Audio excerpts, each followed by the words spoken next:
Spring football has come and gone. Now what? This is the Pick Six podcast with Tom Shatel, Sam McKewon. I'm Evan Bland here on May Day, May 1st. Happy May Day, guys. Do you guys celebrate May Day at all? Does that move the needle for you guys? Nope. Not anymore. When I was a kid, I did. We would get styrofoam cups, and in my neighborhood in Millard on 126th Avenue, there were a bunch of kids that lived on that street, and we get styrofoam cups or Dixie cups.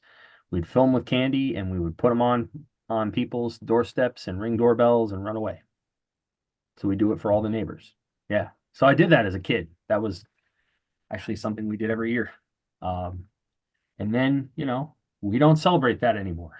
But yeah, when I was a kid, I actually did celebrate it. I don't know if anyone even knows the day anymore. Obviously you do, Evan, and you're like 29 years old. Yeah, plus a few. It's the holiday that kind of has gone out of style for Yeah. whatever reason. It's the anti-Halloween, right? You ring the doorbell and you leave the candy instead of getting it. For whatever that's worth. So it's May Day for Nebraska as well. And that means the end of the spring game. That means the closure of the transfer portal. We're going to talk about that a little bit. Basketball transfer portal continues to rage. We're going to get into some comments from Troy Dannon, the new AD who talked about 1890, has some interesting thoughts about his vision for Memorial Stadium, what that looks like moving forward too. But I think we'd be remiss, guys, to not start with the spring game and the star of the show, Dylan Raiola. Broadly speaking, how do you guys feel like he did? What were some impressions you took from his half of football on a pretty nice Saturday morning?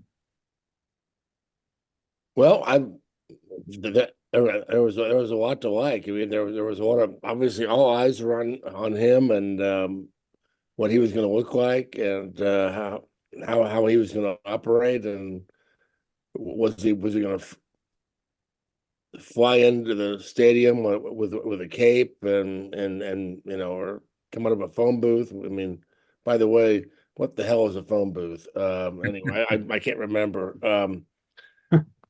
I think that's where you change your cell phone batteries. It's He was great because he, he, he in my, what I wanted to see was somebody who could who can make the the basic throws.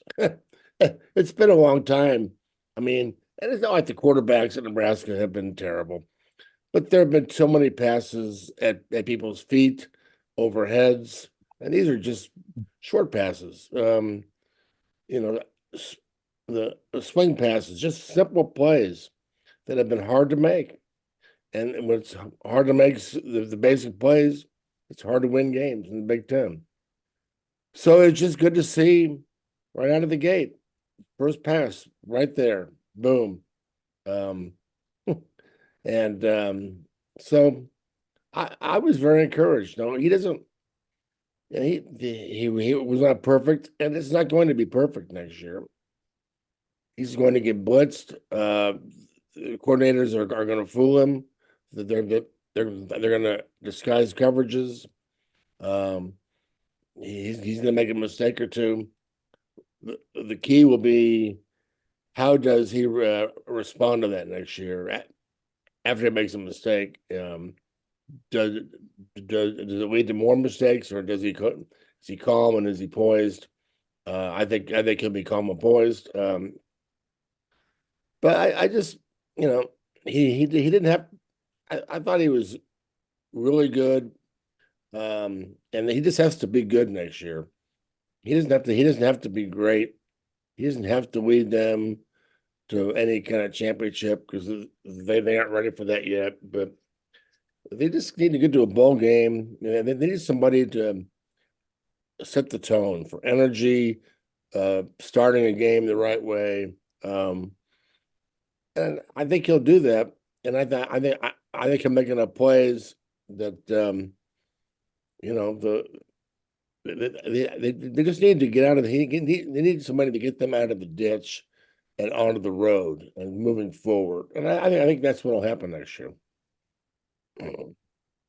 You know, he had a touchdown throw to Jalen Lloyd, and he did the crane thing over on the sideline from the Karate Kid. And most people associate that with Cobra Kai now because Cobra Kai is around.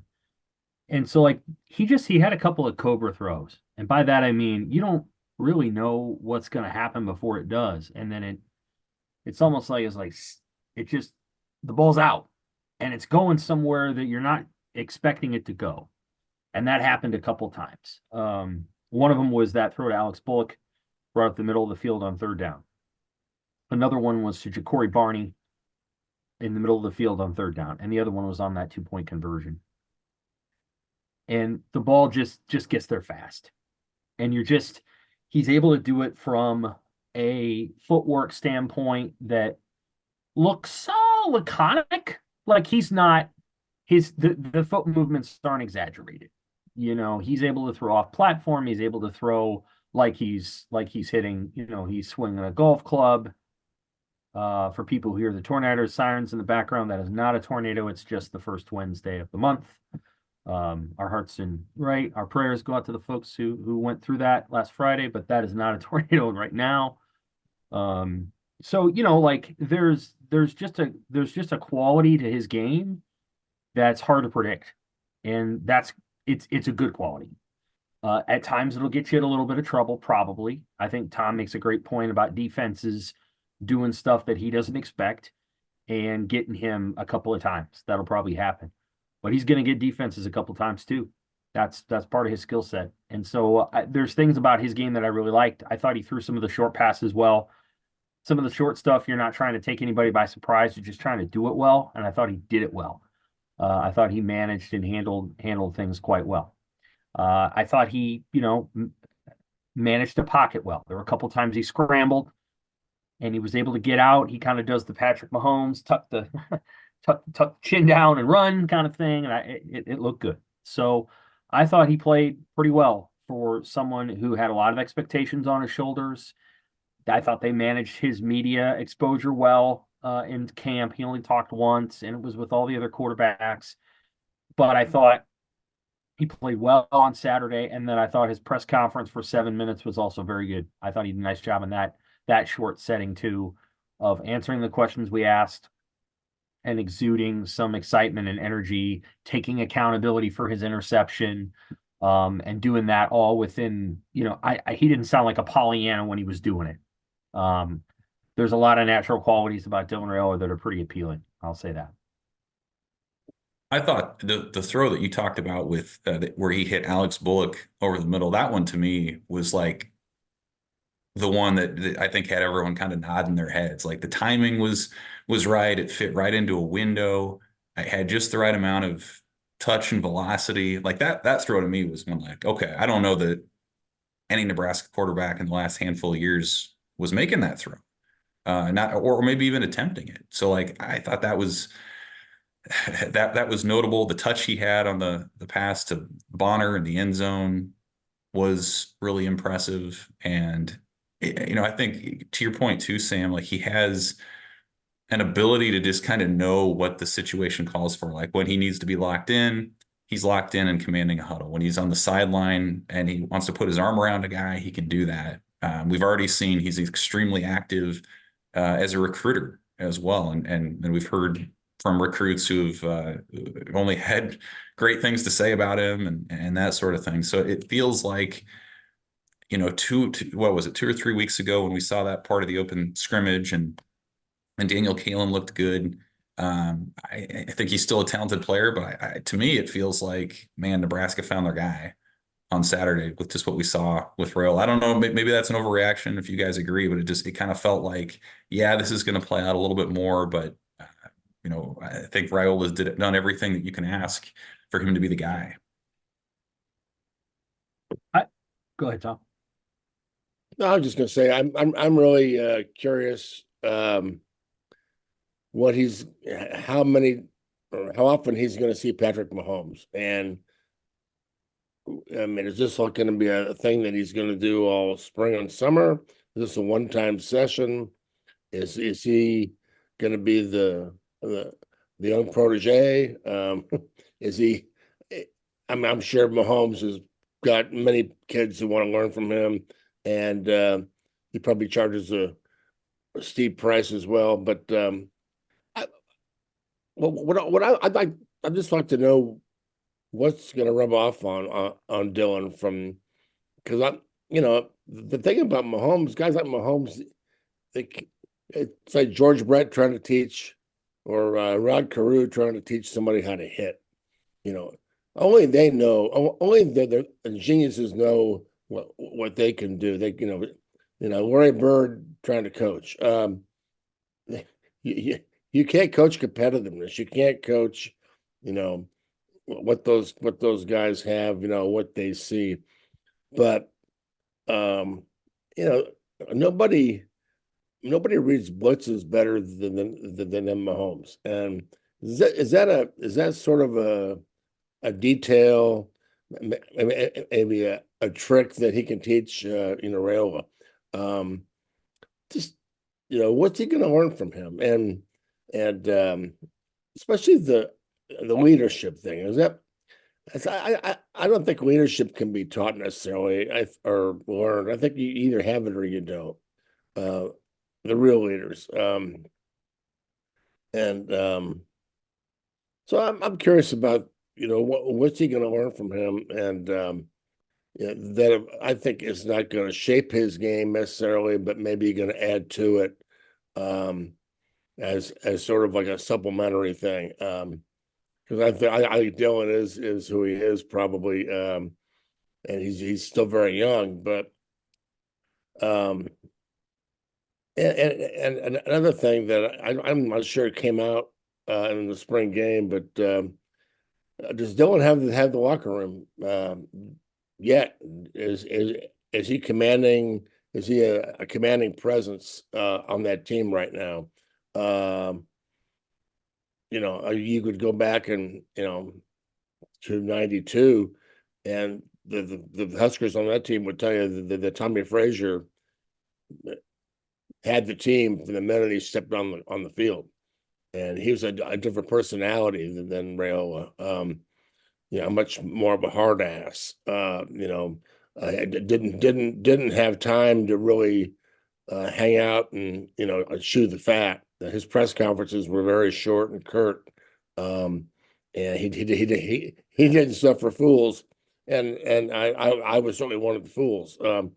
But so I'm curious about all these things, guys. I just and the journey is just beginning. But if he's anything like his old man, he's gonna be a competitive. The fire will never go out, and I think he'll be a leader, not just in words but also actions. So this is exciting in a lot of ways. Of the top 10 rated quarterbacks in the 2024 class, doesn't matter whether you use On3's industry service or 247's composite service, there's a good chance that Dylan Raiola will be the only day one starter. And that is not a reflection of the talent of those players. It is largely a reflection of the nature of the position and the fact that the majority of those teams have transfers, 5th year, 6th year transfers, who are going to start. Ohio State has 2 blue chip quarterbacks, neither of whom are starting. Will Howard will be the starter there. DJ Lagway is at Florida. He will likely be behind Graham Mertz. Ethan Grunkemeyer is at Penn State. He will be behind Drew Aller. Walker White is at Auburn. He will be behind Peyton Thorne. Peyton Thorne played at Michigan State for 3 years. At Florida State, the guy there got hurt, Luke Kromenhoek, and he's good. But he got hurt, and he's going to be behind DJ Uyunglele, who is on his 3rd school. So the transfer portal has changed this conversation completely. And Dylan's going to be an outlier. If he starts, he is going to be like one of the few guys that actually does that, because to be honest with you, a lot of these guys don't go to schools like Nebraska, and so last year, if you go back to last year, the top 10 guys last year, one of them started on day one, and that was Dante Moore at UCLA. He was the only one out of the top 10. The year before, none of them did. The year before that, I don't think any of them did that year either. But Caleb Williams was in that class, and he started, I think, in game 4 or game 5 after Spencer Rattler struggled against Texas or got hurt. I can't remember which one it was. So this stuff doesn't happen that often. I mean, if Dylan starts, it'll be rare, but it'll also probably be earned because he put in the work and he did the time, and Nebraska chose not to. He put in the time, and Nebraska chose not to pursue a transfer in the offseason. Most of these other programs have, but Nebraska didn't, and they're probably going to lean on Dylan Raiola. So Nebraska's one of its offseason mantras has been chasing 3, and as anyone who watches the games know, they lost a few games by that 13-10 score.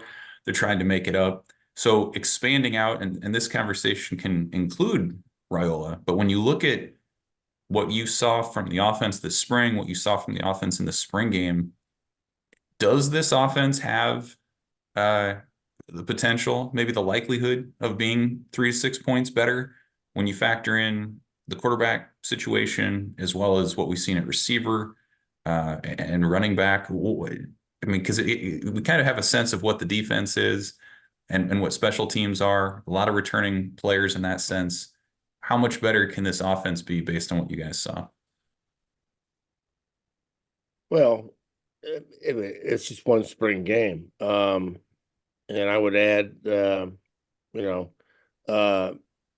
can be 3 points better. Well, maybe they better score touchdowns because I saw 2 missed field goals. But again, it's one spring game. We're not gonna make rash judgments here. But that was a little bit of an eye opener on the stage.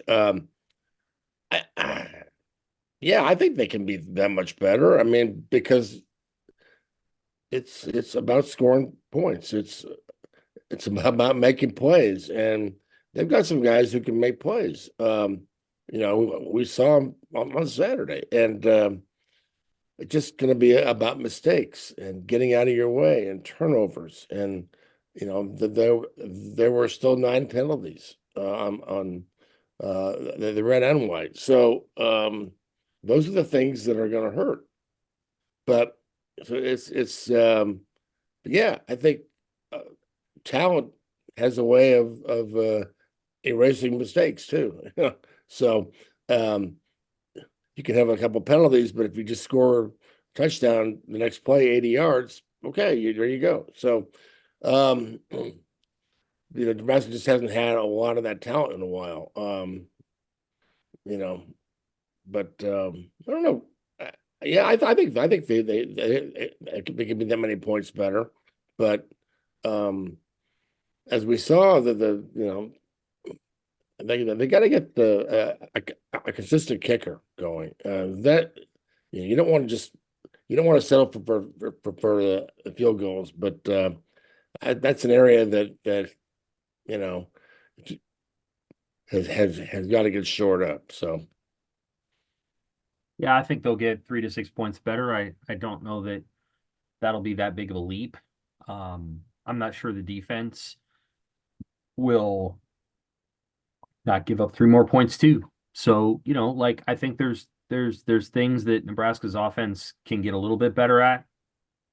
Can it get a lot better? I think that's probably the question that I ask. Where Nebraska wants to go, almost invariably, and there are exceptions to the rule. And I know there's always people listening who think about those exceptions before they think about the trend. But generally speaking, you have to score 30 points a game to be who you want to be in college football. Not always. Okay, it's not 2011 Alabama, but generally speaking, you have to. So where Nebraska wants to go eventually, 24 points a game won't really get it done. You can be about as good as Iowa doing that. And Iowa won 10 games last year, scoring 15 points a game, which is one of the more incredible feats in recent coaching history. for which Kirk Ferentz got no credit, which is funny. But generally speaking, you have to do, 24 won't get you there. You need to score about 30. And Nebraska's got to find a way to get that much better. I do think their offensive line is actually pretty good. I think they could get better there. I think the tight ends are decent. I think the receivers have improved a lot, and running back remains a question mark. We just don't have a good answer for that position yet, based on everybody being healthy and available. So that's probably something to watch. Everybody's watching that offense, and they should. Like last year, they scored 18 points a game, and they probably cost themselves a couple of wins because of their ineptitude. Everybody who watched the Nebraska-Minnesota game thinks Nebraska should have won that game. Everybody who watched the Nebraska-Maryland game thinks Nebraska should have won that game. They should have won that game. I don't know about the Iowa game, but obviously Nebraska had a chance to win it and blew it, and then Iowa won it with a run. So, and then a kick. And so, there's opportunities there. Nebraska could have gotten 8-4 last year, and Matt Rhule would have been coach of the year. Instead, they went 5-7 and they stayed home. Have to find a way to not just win by one play, but try to win by 7 plays to go where they want to go. If we're talking about going to a bowl game next year, then yeah, I think they can. I think they can pull that off. Certainly, the schedule is favorable, and the best team they're going to play in the first 6 weeks is Deion Sanders' Colorado team, and they've had a unique spring. So, of course, they got to beat Colorado. People can talk all the crap they want about Colorado, but if Colorado comes in and beats Nebraska again, then they've gone 4-0 against Nebraska since 2018. So Nebraska has no room to talk about Colorado right now. So let's talk a little transfer portal as you're speaking of Colorado here. So the portal's closed, although it's possible a name or two may matriculate out still. Nebraska and any team can still add from the portal at this point. So when we look back on sort of the portal recap for Nebraska, they lose one player really of note, Chief Borders, one of their edge rushers, who Matt Rhule said was their most improved player this spring. What do you guys think is more noteworthy? The fact that Nebraska lost just one player to the portal, or the fact that when you look at sort of their portal needs, there aren't a lot of obvious things that come up? Oh, I think the surprising thing or amazing thing, whatever, they just lost one, I guess, to the portal. That's in this day and age, and we when you're building or taking over a program, there can be guys who get run off. That's been that way forever, and there's no other way to say it or couch it. They get told they're not going to play, and if you want to, go somewhere else, you have our blessing. And so, yeah, and it's just in general, people are leaving just because they aren't going to play and they want to go somewhere else, or they didn't like this or that. And so, yeah, I think that's that says a lot about what's going on right now. So, it's just hard to believe, and it's, I don't know, Evan. You feel like every day somebody else leaves somewhere. The portal is packed with the kids coming and going, and where are they going? They don't even know, but they're on their way to somewhere. And the idea that you could stay and try to develop and grow somewhere and kind of wait your turn is it's gone by the wayside. It's old hat, old news, but it seems to be working here, and this coaching staff is onto something. And so yeah, if you want me to say what's more newsworthy, I'd say that is. Yeah, I'm with that. I think what's interesting is that there has been a little bit of, there hasn't been as much portal churn at some schools as I anticipated there would be. That is a little surprising to me. That's the opposite of being surprised that only one guy went in. So, for example, This is just an example. Ohio State didn't have any quarterbacks go in the portal, and they have 5. That's a lot. And that's interesting to me. I don't think they had anybody going to quarterbacks going to the portal. I don't So think it so. was a little bit surprising, right? Maybe they had one. Go ahead, Evan. No, I was agreeing with you. I don't think that they did either. Yeah, so they and they're all scholarship guys, and like 3 of them are 5 stars, and then one of them's Lincoln Keenholz, who stayed there, and then one of them's Will Howard, the guy that's probably going to start. So pretty interesting. Although I've read a couple different things that Will Howard did not light the spring on fire at Ohio State, which basically means he left Kansas State to go to Ohio State and may not be the guy there. Devin Brown apparently had a good spring, the guy that wears number 33. I do think at some point Nebraska is going to lose players to the portal. I don't think it's going to be until after the season or next spring. And the reason I say that isn't because of anything that's going wrong with Matt Rule's culture.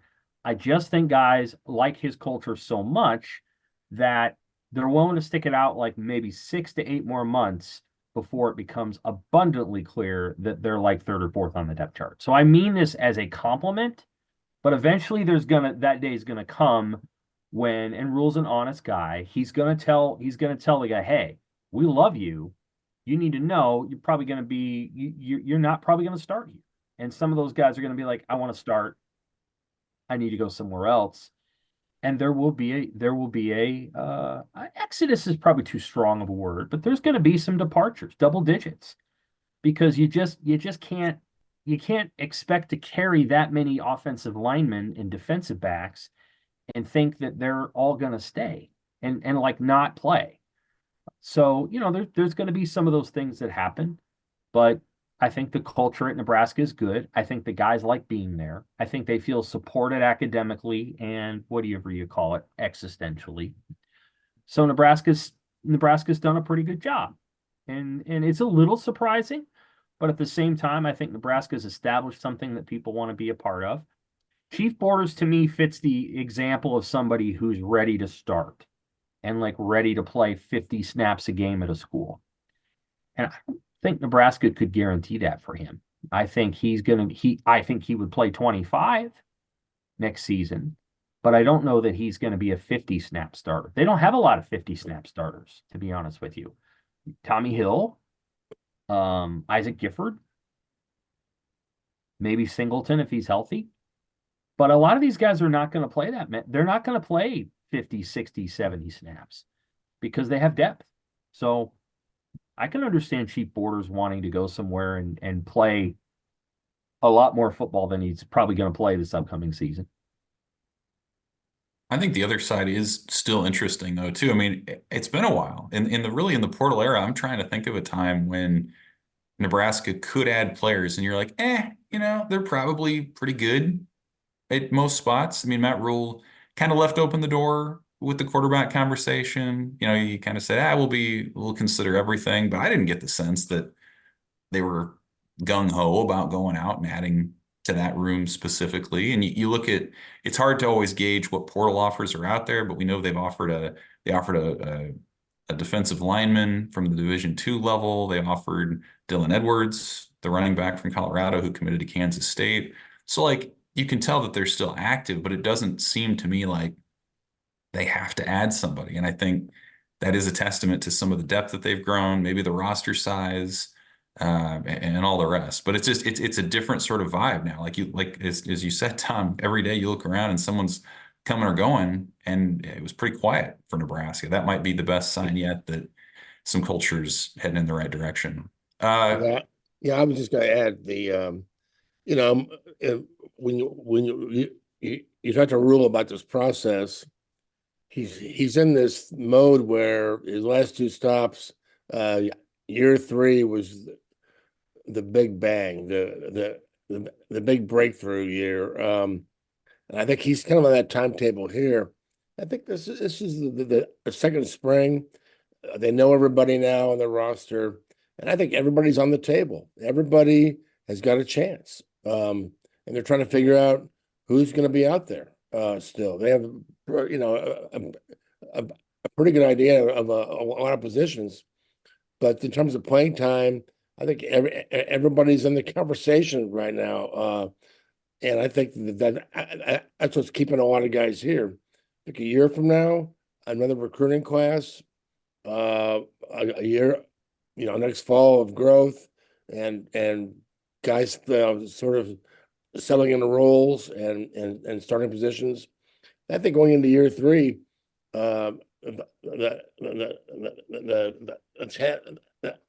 talent base will be that much greater. I think, going into year three, you'll see, okay, they're ready to go now. Everything is getting pretty set. And then I think you'll see guys probably leave then. Okay, I'm not in the picture. I'm not going to do this or that. But I think right now it's still pretty fluid. And so um, and so anyway, I think we're sort of in that spot right now. Let's pivot real quick to men's basketball. They're sort of winding down their portal off season, and man, talk about a sport where it just seems like you're resetting the majority of your roster every year. Nebraska makes literally and figuratively a pretty sizable addition. Braxton, how do you say it? Meah? Meah. Meah, a center from Washington, tallest Husker in a decade at 7'1". What were your guys' impressions of that? Just especially when you kind of uh, you factor in the idea that they did miss on some of their targets. Was this a guy that you guys sense was a priority target, or where does he kind of fit into what Nebraska can be next year? Because he is different physically than some of the players they've had under Fred Hoiberg. Yeah, it kind of came out of nowhere. And I think it's fascinating to see how much work that Hoiberg and his staff have done since the end of the season. They've added a lot of pieces, and as I've said, very specific pieces. They're just collecting a bunch of guys and hoping that they all work out. I think these guys have all been brought in to do a certain job, and but yeah, I mean, you can't coach tall, as they say, and as we've seen with some of the bigs in college basketball lately, and there's one who might come back to Omaha. Yeah, those guys are very helpful to have. Yeah, I mean, I will really look forward to the point where Fred either goes on the radio or talks to R. Wilson Moore, or has a press conference, and good questions are asked about just how he constructed the roster and how he envisions all the pieces fitting together. Um, I think Fred's a really sharp guy, and so I'm intrigued to see how he envisions the additions up to this point. Just to recap who those players are: North Dakota State forward Andrew Morgan, 6'10", a variety of skills, but somewhere in the Derek Walker skill set, not as good as Walker, but similar. Connor Esigian, the shooting guard from Wisconsin. Raleigh Worcester, or I should say Worcester, just like it's the town of Massachusetts, apparently, who is a point guard from Utah. Obviously, you have Braxton Meah, and then you have Gavin Griffiths, who is from Rutgers. I always have a hard time with that last name. So those are their guys, and it's a really interesting group of players. I really like the players that they've added, the skill sets that they have. How does it all mesh together, and how does it mesh together with the players who are already there? I think that's the thing to watch. In case of Braxton Meah, it's pretty clear he can defend in ways that no Nebraska center has been able to in a while. I'm not calling him Ryan Kalkbrenner, but I am saying that he's pretty defensive minded, and he can do some things around the rim and both block and deter shots that I don't think Nebraska's had much success blocking or deterring for the majority of Fred Hoiberg's tenure. So I do think he's more of a defensive ad. I think he's a decent scorer, but I think he's more of a defensive ad and a necessary one there. Well, let's close with this, guys. We got a chance to listened to Troy Dannon speak on the Husker Radio Network last week, and he was pretty interesting. Over the course of an hour, talked about the 1890 initiative, about his vision for Memorial Stadium. Uh, I guess when you guys kind of hear his vision, I guess let's start with the stadium. Like, does his approach, from what you heard, differ in any way from the way it was trending under Trev Alberts? Because I think there was this assumption at his press conference last month that everything was going to be put on hold and nothing was going to be done. What was your takeaway about what the vision is as compared to what it was? I mean, no, Well, I think go ahead, Tom. I just think, what he said at the press conference was let's pause and let me look at it. And he didn't say either way. So Right. I think some people just kind of took that and kind of ran with it and said, well, it's all on hold now. No, he just wanted to look at it and see what, but he said, we're going to do what's going to help Nebraska win, games. So, but I'm not surprised at all. I mean, I want to work has to be done to that thing. He just needed to walk around and see it. So on his first monthly appearance last week on TV or on the radio, he mentioned all of those things and also mentioned that he wants to get chairbacks in East and West Stadium. Most of the seats in East and West Stadium do not have chairbacks. They're mostly benches. And he mentioned that Nebraska gets $40 million a year in donations tied to seat purchases. They call those seat licenses in most places. I don't know what they call them here, but Troy Dannon called it essentially a license. And most of those seat licenses are contained, I would guess, between East and West Stadium. Now, some of those are suites and some of those are skyboxes. Those aren't the same. Some of those are those premium seats. And if I was a fan, those are the ones I would want. That's the one on like the third level where you get the concessions behind you and you can either sit inside or outside. Those to me are the best. It's not a skybox, but it's pretty darn nice. On the east side of the stadium, you're under a heat lamp. It's a pretty cushy deal. I think those are obviously all donated seats. And so I think he wants to take care of those two sides of the stadium first.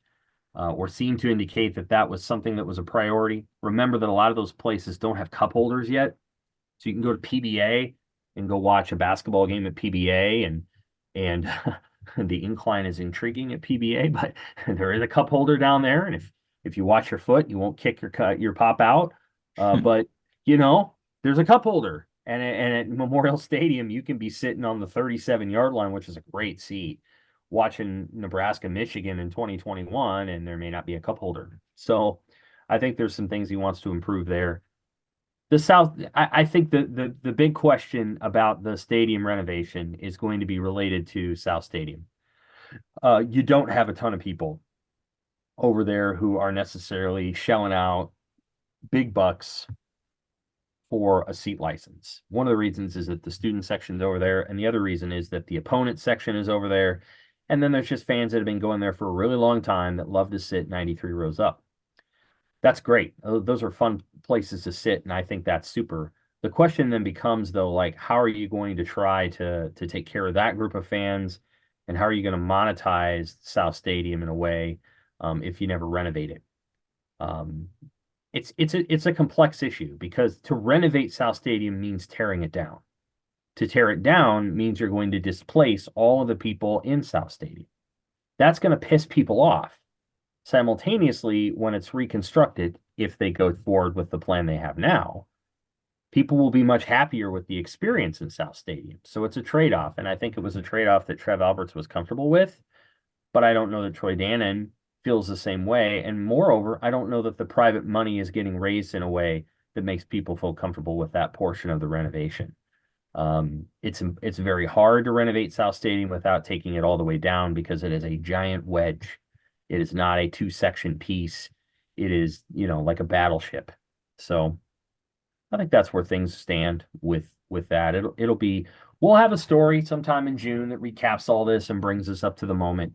right before the Board of Regents meeting where Dannon kind of lays out the vision, whether it's the same vision or it's a different one in late June. I tell you what, though, I wouldn't wait too long to do this because if you read the headlines lately, revenue sharing is coming, and that money's coming out of your pocket. Not you, Sam, but but I mean the people who are going to give money for the stadium. I mean that money's going to come out of the donors are going to. I mean that's the next story in college sports. When does the money dry up? And because you've got NIL, and if you have revenue sharing, and you've got facility upgrades, and you've got coaches with their hands out. Um, are we headed to a world where the average Joe who's buying a ticket to South Stadium is going to help fund a lot of this stuff? And right now it's a choice, but maybe you don't have a choice, and everybody gets taxed to throw money into the NIL or the revenue sharing. It's a wonderful world we live in. Whatever happened to college football anyway?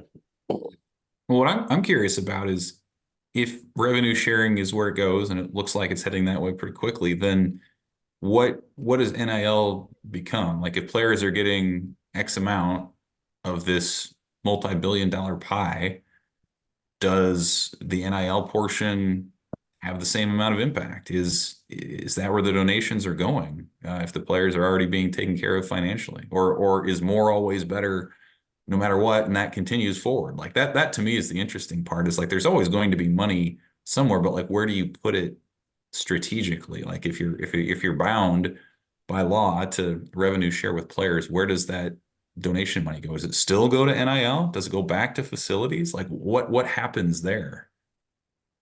No, NIL was never supposed to be what it is. But if you didn't think it was going this way, you weren't paying attention.